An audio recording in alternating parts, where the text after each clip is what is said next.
Welcome to a new story. Welcome to a day yet unwritten. We gather to speak of possibility. We remember our losses. We celebrate our victories. As a people of story, we embrace the possible over the probable, weaving together a story of hope. Join us in the new story. Join us in the day unwritten. Join us in the future of possibility. Come, let us worship together.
Good morning, everyone.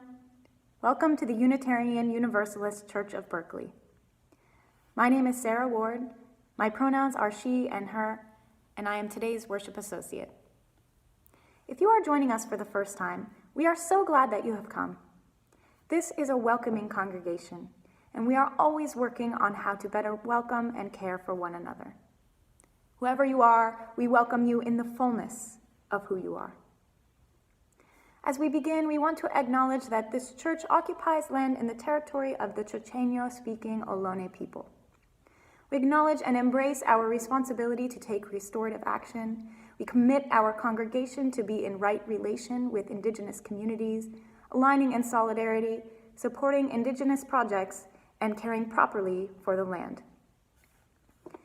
Please take a moment now to prepare yourself and your space for our time together. You might grab a candle and a way to light it so you can join in our chalice lighting at home.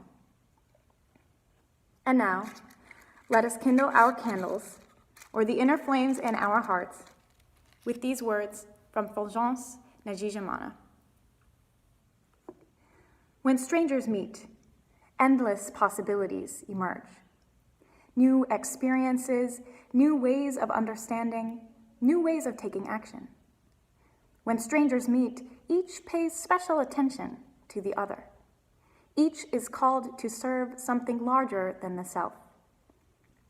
Today, this morning, let us light our chalice for openness, for willingness to grow, for rich curiosity, and for common purpose.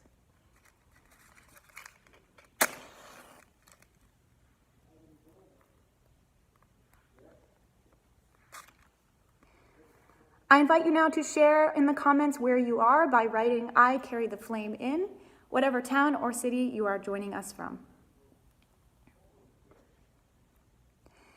And now, please join us in singing our opening song, number 318, "We Would Be One." The words will be on your screen.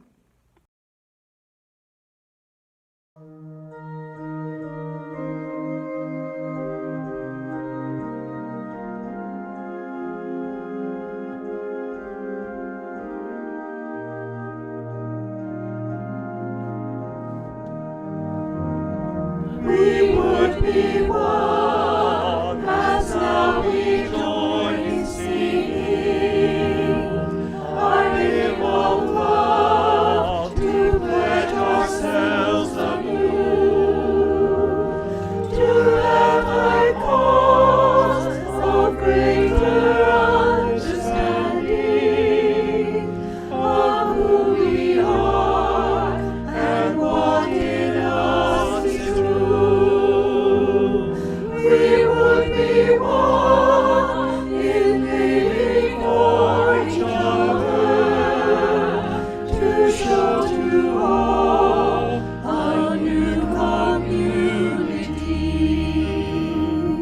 We would be one in building for tomorrow a nobler world than we have known today. We would be one in searching for the meaning which binds our hearts and points us on our way.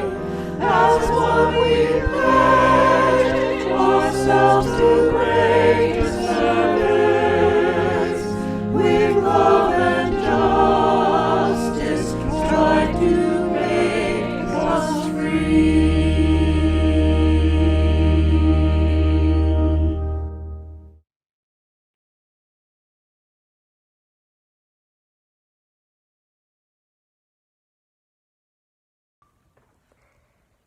And now please join with me in saying our covenant.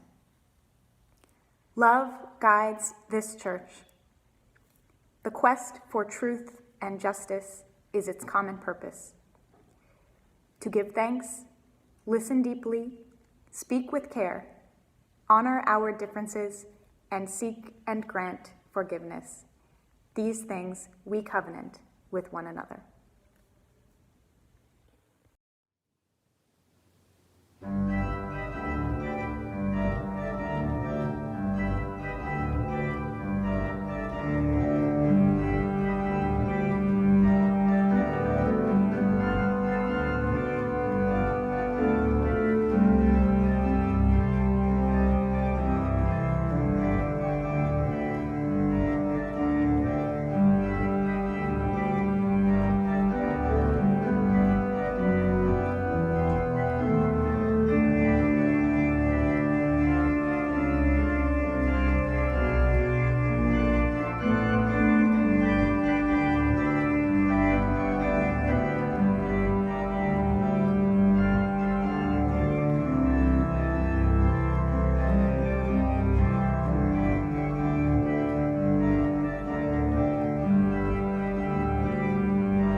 Good morning, everyone. I'm the Reverend Catherine Boyle. My pronouns are she, hers, hers. I'm the Director of Family Ministry here at UUCB.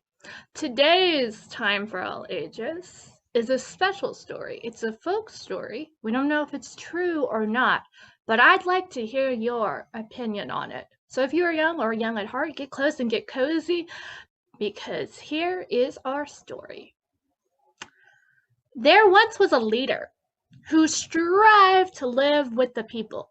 It was not unusual for him to ride with the firefighters, or raid with the police, or take field trips with orphans. On a cold night in January, this mayor turned up at night court that served the poorest section of the city. The mayor dismissed the judge for the evening and took over the bench for himself. Within a few minutes, a tattered old woman was brought before him, charged with stealing a loaf of bread. She told the mayor that her daughter's husband had left, her daughter was sick, and her 2 grandchildren were starving. However, the shopkeeper from whom the bread was stolen refused to drop the charges. It's a real bad neighborhood, Your Honor, the man told the mayor. She's got to be punished to teach other people around here a lesson. The mayor sighed. He turned to the woman and said, I've got to punish you. The law makes no exceptions. $10 or 10 days in jail. But even as he pronounced the sentence, the mayor was already reaching into his pocket where he extracted a bill and tossed it into his hat, saying, Here is the $10 fine, which I now remit. And furthermore, I am going to fine everyone in this courtroom 50 cents for living in a town where a person has to steal bread so that her grandchildren can eat.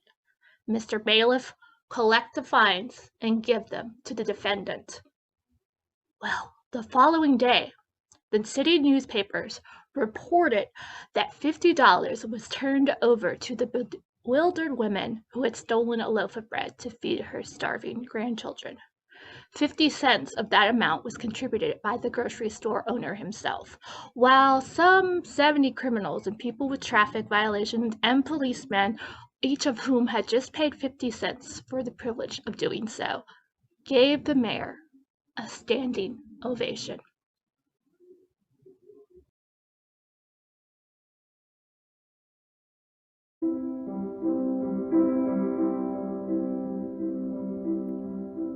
In your face,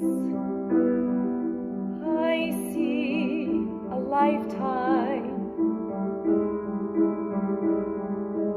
In this place, I feel at ease. Wallpaper peeling, paint wearing thin. Here's where I end and begin.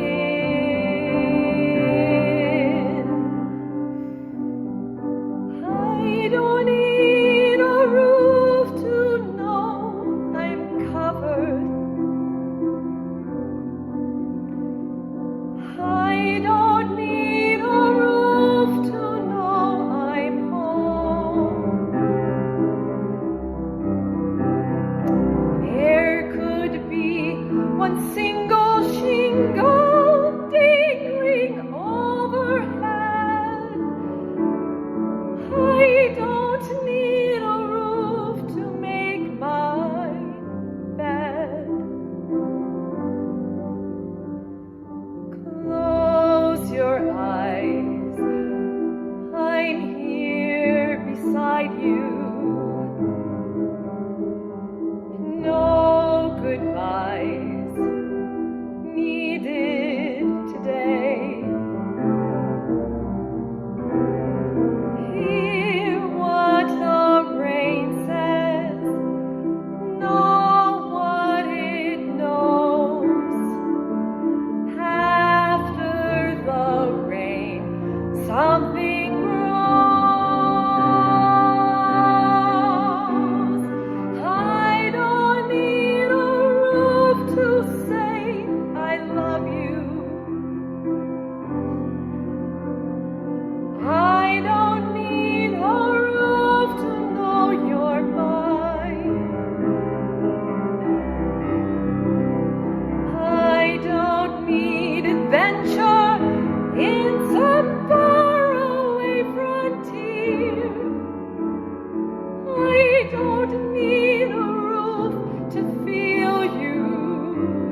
Let us enter the time in our service that we make for our hearts and our spirits, for our cares and concerns for one another.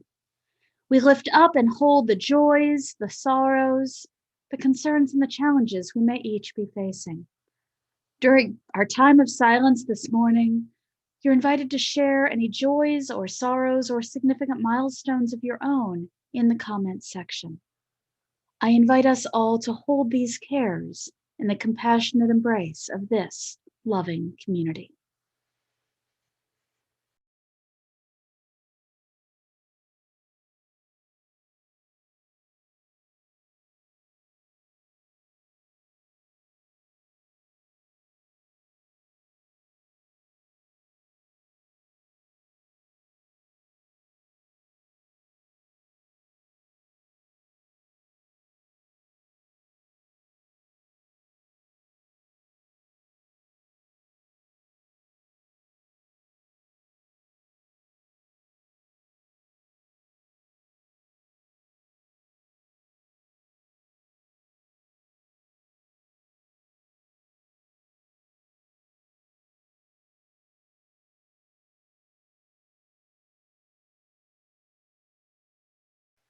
Please join with me now in the spirit of prayer. Spirit of life and love, Holy One of our being and our becoming, that which is sacred within, among, and beyond us. We know so many stories and so many names for you: God, Goddess, Lord, Lady, King, Father, Earth Mother, Great Spirit, Universe, Holy Parent, Divine Love, Deepest Longings. We know stories about our country and its founding too, of the values we claim as a people. We have stories about these narratives, about how our values have and have not manifested in our reality. Blessed One, we also know so many stories about ourselves, some of them the same stories we tell about others. Perhaps beautiful, ugly, simple, difficult, joyous, complicated, useful, worthless. Stories about who we are, what we know, and the potentials and impossibilities of our future. Stories about our purpose and the meaning of our lives. We have countless stories buried deep, sometimes buried too deep in our souls for us to even recognize them. O God of discovery, help us find the strength to excavate those buried stories. Let us lean on and towards one another as we brush them off, holding them up to the light and finding their meaning and their use. May our roots nourish us so that we might grow abundantly and flower and become blessings for one another and the world. Above all, sing us a gentle lullaby. In the trees and in the wind, in the kind words of our neighbors, in the warmth of the sun and the sparkle of the snow, whisper to us the truest story that we may know. Sing it to us in notes that we can never unhear. Remind us every day, every moment, that we are indeed beloved. Amen. And now let us join in singing together, Winds Be Still.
help us to sense life's mystery. Fly high and far, and lead us each to see how we move through the winds of eternity. Light shining, illuminate our inward view. Help us to see with clarity. Shine bright and true, so we may join our songs in new sounds that become full symphony.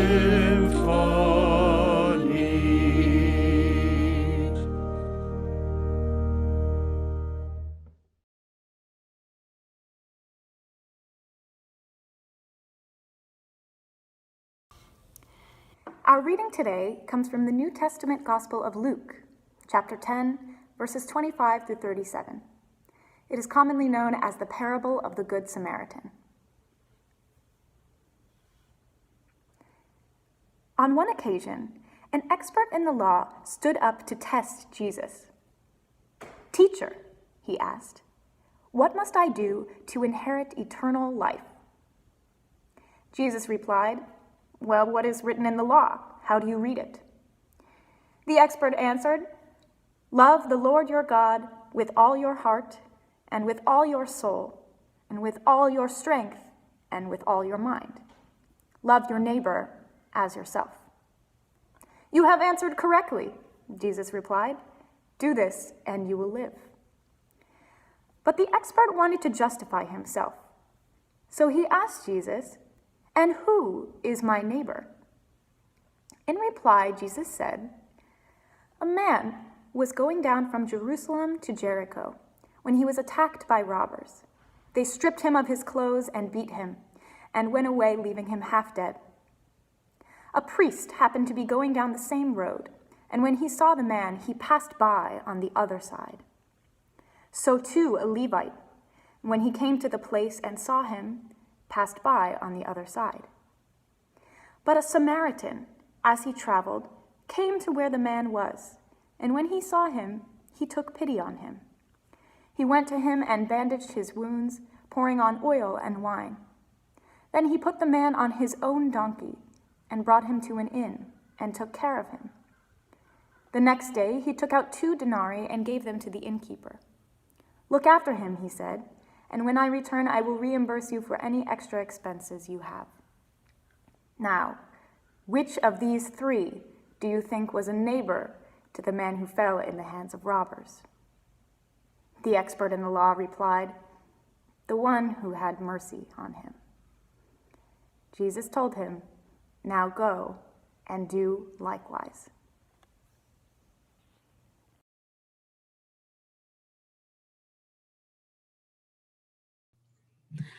I love my brother to death, and we talk at least once a day.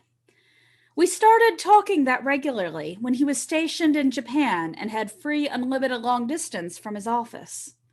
And we've kept it up ever since, except for the year he was deployed in Afghanistan and didn't have the same level of phone access as much of the time. He is one of my rocks and my supports.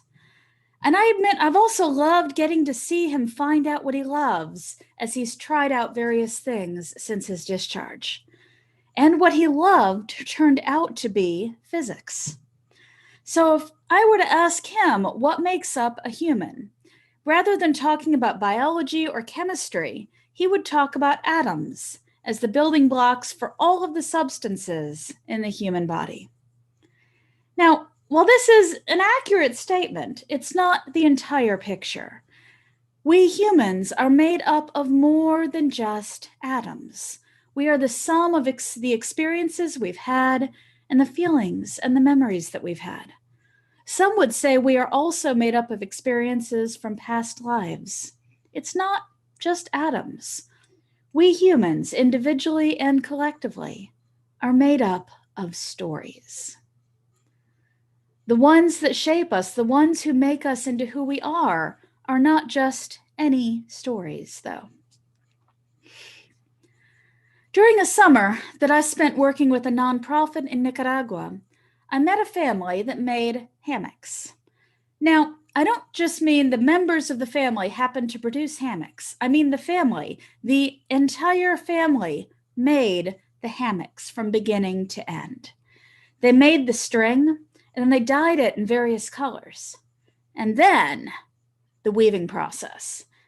The weaving loom they used wasn't just any loom. Their entire backyard was the loom. The backyard was filled with posts, and the entire family, when it came time to make the hammock, the entire family, every single person, would take part in the weaving as they worked together to wind the various strings around the posts. The result was beautiful on its own, and it was beautiful knowing the process that made it. Now, like the hammocks, our lives are filled with twists and turns and the strings of various experiences that carry us through. But we're not just a mashed up bunch of strings. Our lives have been woven, and they've been given structure that makes us who we are.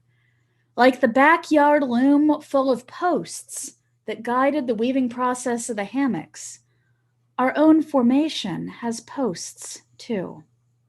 These posts are stories, but not just any stories, since they're the ones that make us who we are. These are the significant moments in our lives. These are our core stories. Now, I don't know if you've ever seen it, the movie Inside Out, but if you haven't seen it yet, I totally recommend it. I love that in the movie Inside Out, we get to see these core stories specifically. The setting for the movie is inside the head of the main character, and I just love all of the details that were put into it. One of these details is what the movie calls core memories, which is what I'm calling core stories. In the movie, these are particular moments in her life that create a part of her personality in the form of an island, like Family Island, Hockey Island, and Honesty Island. They are her core stories, the ones she recalls either consciously or unconsciously when she needs to tap into that particular part of her personality. We each have these core stories, the posts that shape us and create the unique parts of who we are. One of these I recall for myself was in high school when my English teacher didn't have much planned for the day and decided instead to have a spontaneous class debate on an interesting topic. I don't know what she might have been thinking when she picked the topic, because this was in an extremely conservative Christian high school, and she chose the death penalty for the debate. Now, this was before my own evolution started to occur, or so I thought, because for the debate, since she let us pick what side we wanted to debate on, it was me versus the entire rest of the class. Even though I was shy and didn't like to stand out, I was willing to anyway because of what I believed. Okay, I was shy and didn't like to stand out at the time. Fine there. You got me on that one. Anyways, that's a core story for me. Also, sometimes these core stories are moments of change for us, moments when something huge shifts, whether inside of us or outside and around us. I remember the exact moment in time when my religious beliefs started their journey of change. So as I've perhaps shared with some of you, I grew up Southern Baptist. And while my social beliefs didn't all conform to those around me, like in that debate, my religious beliefs largely did. But that all was set to change.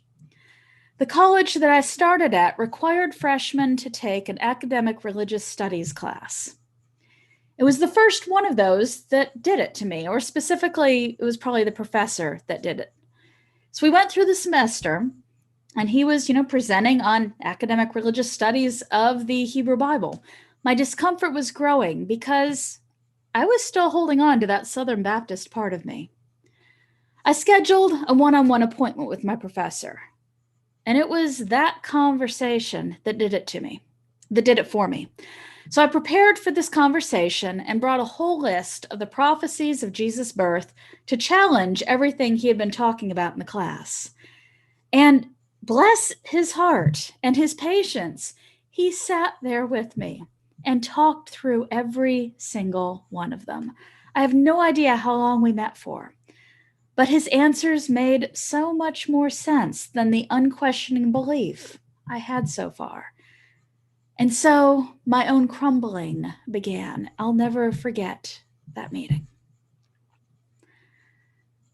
We each have our own core stories, the stories that shape us and make us who we are. Sometimes these are moments of change or moments of illumination, like my conversation with my religious studies professor.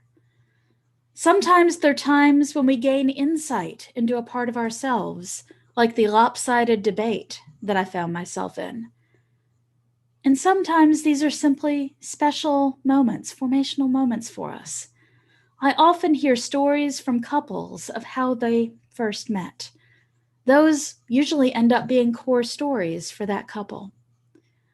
Our own core stories can be so many things. Stories like these aren't always positive, joyful ones or illuminating ones. Sad or difficult or challenging moments can define us as well, like particular losses or moves or relationship breakups. They are simply the ingredients that make up who we are. When I talk about humans being made up of stories, I really do mean that.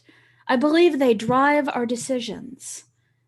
And at one level, we can talk about how our values and our ethics drive our decisions and how we go about doing things. But I think stories are even underneath those. We have moments and experiences that challenge our values or that confirm our values. Our values even shift over time as we experience things and as we grow and evolve. So back to the movie Inside Out, those personality islands that represented both moments and also values and things we enjoy. And while in the movie, the island is active and influences choices in each moment, the island is powered by the memories. They're powered by the stories. And even right in the movie, the islands change out too. So we've talked about individual core stories, but we also have collective core stories. Our congregation has some. You've possibly heard some of these or seen some of the symbols of them, like the Tree of Life mosaic that's behind me today. One of these stories, the Levering Oath Resistance in 1952, when a loyalty oath was required of all teachers, professors, and then of all ministers in California. UUCB protested it and filed a lawsuit along with 3 other California churches. The matter went all the way to the US Supreme Court, where it was declared unconstitutional. And that's a pretty cool story of ours, right? The march at Selma, where UUCB's minister marched along with many other Unitarian Universalists. Our move from the Cal campus to this location in 1961. The purchase and development of our Freestone property in Sonoma County. And don't get anyone upset, going and getting upset, I'm naming that. It is part of our history and identity, and I'm going to name it as part of one of our core stories. These and others are threads that link us collectively. Now, while not precisely a story, I think music fits in here because it is a thread that links us. We sing or hear the song Spirit of Life all the time here. Most other UU congregations do too. It's one of the threads that unites UUs. Some have even called it the anthem of UUs, although that was never the intention of the composer. If you ever go to the annual gathering of UUs across the continent, you'll hear familiar sounding songs. That's actually one of my favorite things about that gathering, singing familiar songs with 1,000 other UUs and hearing that they know the songs too. Then there are the hymns that are connected with core stories of Unitarian Universalism. The one that we opened with today, We Would Be One. That one speaks to the time of the merging of the Unitarians and the Universalists. Our closing hymn today, Standing on the Side of Love or Answering the Call of Love, 2 different sets of lyrics for it. That one came from our slogan for our social justice work, which started initially with the fight for marriage equality. These are core stories for UUs. In a larger cultural sense, there are both stories as well as other threads that unite us, including threads that unite us across generational lines, although there are definitely stories and music that are largely generational as well. These include moments like the assassination of President John F. Kennedy, the first steps of a human being on the moon, and the attacks on 9/11. The recent presidential elections are another of these defining stories. Of course, ones that are perceived by different folks in different ways. Other moments are specific to groups of folks, like the March in Selma, the Stonewall riots.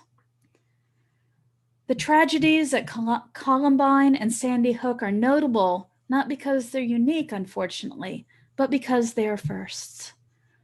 The one at Columbine was a definitional one and forever changed the way that law enforcement responds to those kinds of situations. There are songs that bind us culturally too. Now, I thought Christmas carols were ones that would forever bind us across generations. Now, that used to be the case to a great extent, although that is sadly changing. I remember being at a church-based holiday decorating party and carols sing. And it was a multi-generational group. There were kids all the way through elderly folks present. And after decorating, we all sat down in the sanctuary to sing carols together. And here's the tragedy, though. The kids didn't know the words or the tunes to nearly any of the carols. Seriously, they didn't. The only one they joined in with familiarity was Jingle Bell Rock. My daughter was in a band for a few years, so I was hoping she would pick up a few of them. Not too long ago, I asked her which carols she knew. It was a little bit more than Jingle Bell Rock, but not much more. She knew 12 Days of Christmas, Deck the Hall, Jingle Bells, and Jingle Bell Rock. Have we lost a common core of songs, those folk songs that many of us grew up with? I grew up singing Rocky Top, Tennessee, a regional staple where I lived, but I wonder if the kids in Tennessee still know it and sing it. There are stories that bind us religiously too, often specific to particular religious traditions. Although, as UUs, we seek wisdom from many of the world's traditions. So these core stories, like the story of the Good Samaritan that we heard today, can serve as stories of inspiration and insight for us too. So this suggests something else about core stories to consider. Much of what we've talked about today has been in terms of stories and songs that shape our identity. Ones that shape our identity as individuals and ones that shape our collective identities. But core stories can do other things too. They can serve as sources of inspiration or insight, like the Good Samaritan story may well do, and the story of the bread thief and the compassionate courtroom. They serve as teaching tools for religious traditions or as lenses through which to understand traditions that may be different from our own, as many sacred stories do. And ideally, there are some that serve as touchstones for different values and touchstones for our hope. In the past, I've gotten to thinking about stories I wished everyone here knew, whether they are core UU or core sacred stories, or other touchstone type stories. I got to thinking about this after hearing from a Methodist pastor about a core scriptures project he was working on, a collection of biblical scriptures that he hoped all of his church members would be familiar with. And so, I'm a geek for lists, so I was off. I thought there might be, 30 of them or so, and started working on the list. Fortunately, or unfortunately, depending on how you look at it, there are so many really cool stories out there. Has anyone here heard the story of the bread thief before? As I got going on my infamous list, it came in at, nearly 100 stories so far, and I bet I'll add more as time goes on. Now, you might be wondering what stories are on the list. Well, you've heard a couple today. And Reverend Kat and I often share stories like this in the Time for All Ages, like that starfish one I did a little while back, too. Overall, it's about the core stories and core memories that make up who we are, the ones that shape our identities.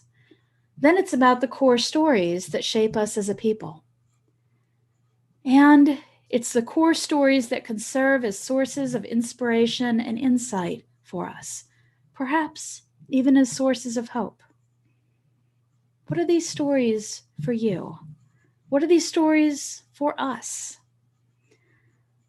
As we go on talking and sharing and being together, let us keep sharing these stories with each other. For we human beings are made up of stories. Our world, our universe is made up of stories. Blessed be.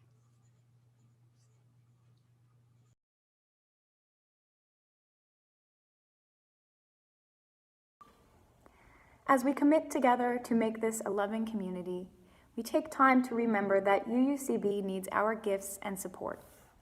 We invite you now to make an offering. Each week, half of our offerings are shared with a good neighbor organization who needs our financial support, and we hope you will continue to practice generosity with them during these difficult times. This month, our good neighbor organization is the Berkeley Food Pantry.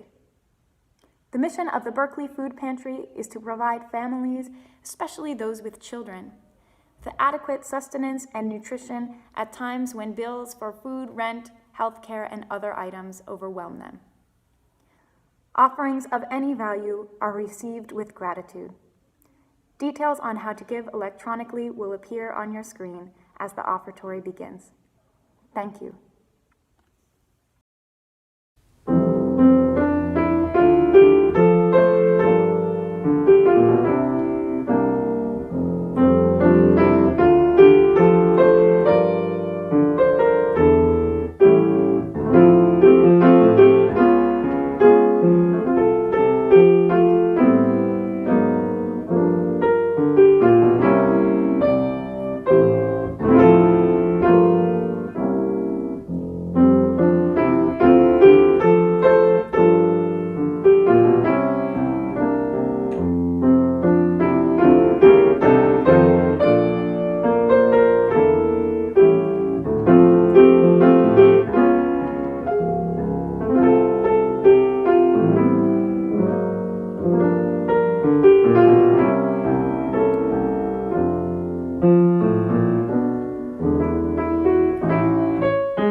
And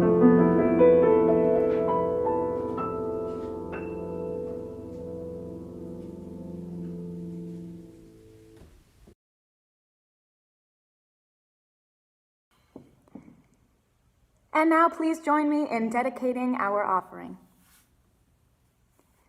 We dedicate our offering and ourselves to the mission of this congregation, to create loving community, inspire spiritual growth, and encourage lives of integrity, joy, and service.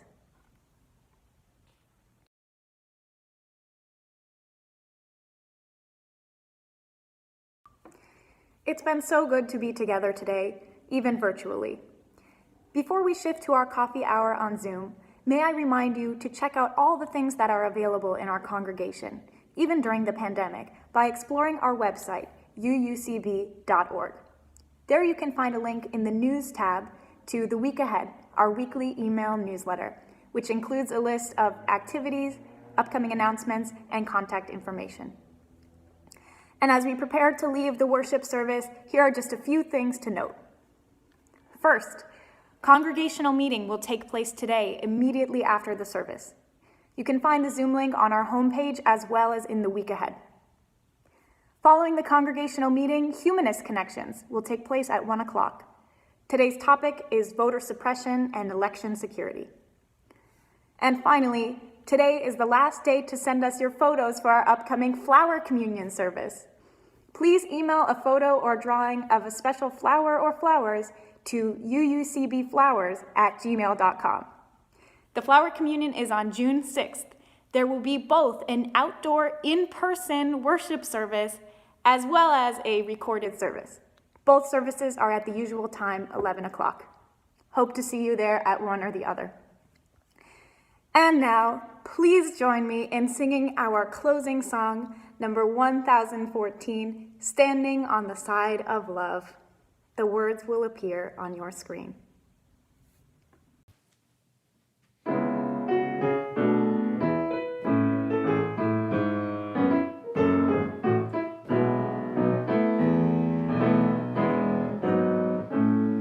The promise of the Spirit,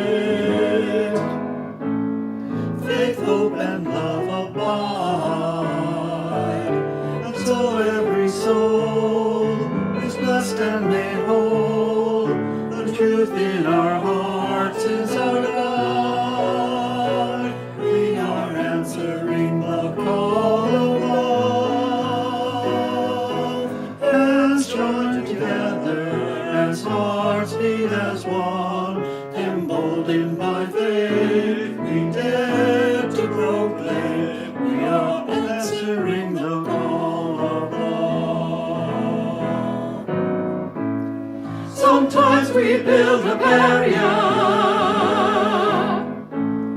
to keep love ties in one, corrupted by fear, unwilling to hear, denying the beauty we found. We are answering the call of love. Hands joined together as hearts beat as one, emboldened by faith, we dare to proclaim we are answering the call of love. A bright new day is dawning, when love will not divide. Reflections of grace in every embrace, fulfilling the vision divine. We are answering the call of love. Hands joined together as hearts beat as one, emboldened by faith, we dare to proclaim we are answering the call of love. We are answering the call of love.